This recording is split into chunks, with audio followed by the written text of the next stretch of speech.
मुझे लगता है कोई बड़ी बात है, मैं नीचे जाता हूँ।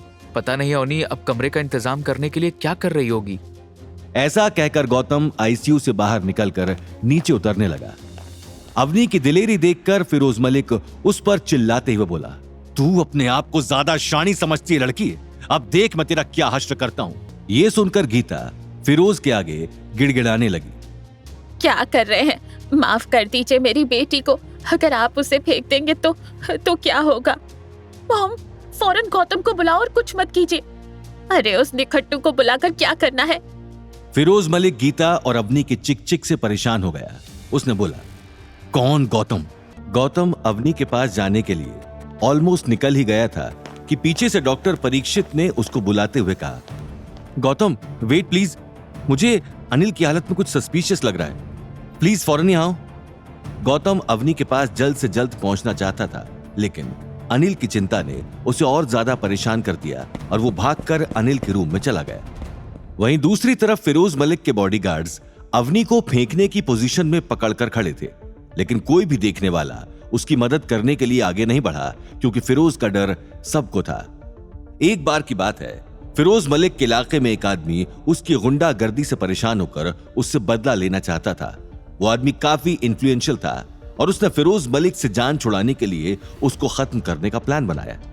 इसके लिए उसने उसकी कंपनी बंद करवा दी, लेकिन कुछ ही दिनों बाद उस आदमी की लाश पास की नदी में बहुत ही बुरी हालत में मिली। उस आदमी की लाश पर घाव के गहरे निशान थे। जांच करने पर पता चला कि उस आदमी का एक्सीडेंट हो गया था, जिस वजह से वो पानी में गिरकर मर गया। लेकिन वहां के अमीरों का यह मानना था कि उस आदमी को हो ना हो फिरोज मलिक ने ही मरवाया था। अब फिरोज मलिक उन लोगों को कोई ऑर्डर देता कि वो लोग अवनी को खिड़की से बाहर फेंक दें, उससे पहले गीता ने गिड़गिड़ाते हुए फिरोज मलिक के पांव पकड़ लिए और कहा, देखिए साहब, आपको जो कहना है मुझे कहिए प्लीज, मेरी बच्ची को परेशान मत कीजिए, इसकी कोई गलती नहीं। आप जैसा चाहते हैं, जो चाहते हैं वैसा ही होगा, लेकिन प्लीज आप मेरी बेटी अवनी को छोड़ दीजिए। अवनी को खिड़की से बाहर फेंके जाने का डर तो था, लेकिन उससे ज्यादा उसमें साहस भरा हुआ था और वो जानती थी कि गौतम उसे आकर जरूर बचा लेगा।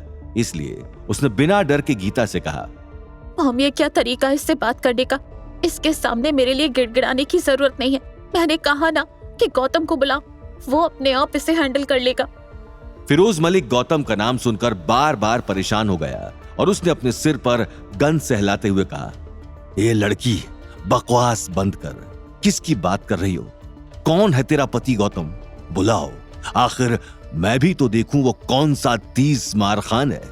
मेरे सामने अपने आप को ज्यादा बेचारी दिखाने की जरूरत नहीं है। अभी कुछ देर पहले तो तेरी जबान बहुत तेज चल रही थी, अब अचानक से जब से यहां से मैं तुझे फेंकने वाला हूं तो तुझे अपने पति की याद आ गई। अपनी बकवास बंद करो, मैं तुम्हारी इन बेहुदा धमकियों से डरने वाली नहीं हूँ। तुम्हें मुझे फेंकना है, अभी उठाकर फेंक, लेकिन मेरी बात गौर से सुन। अगर तूने मुझे यहाँ से फेंका ना, तो मेरा पति जो तेरा हश्र करेगा उसके बारे में तू कभी सोच भी नहीं सकता। फिरोज मलिक ने अवनी को नीचे उतारने का इशारा अपने बॉडीगार्ड को किया और उन्होंने अवनी को नीचे खड़ा कर दिया, लेकिन उसे पकड़े रखा।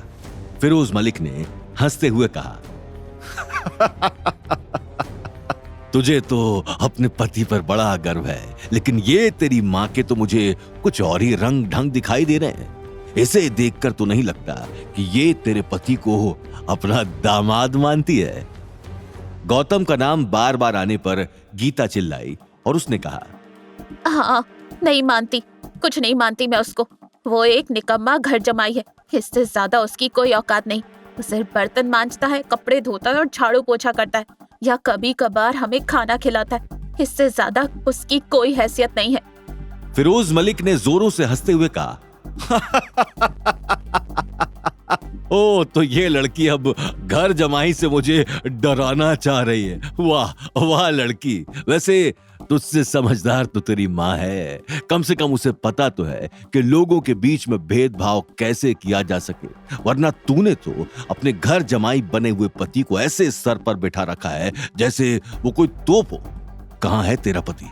बुला, अगर अभी तेरी आंखों के सामने मैंने उससे घुटने ना टिकवाए तो मेरा नाम बदल दियो। आगे की कहानी जानने के लिए देखिए अगला एपिसोड सिर्फ पॉकेट एफएम के यूट्यूब चैनल पर और रॉयल वारिस के सारे एपिसोड्स को सुनने के लिए डिस्क्रिप्शन में दी लिंक से डाउनलोड करें पॉकेट एफएम ऐप।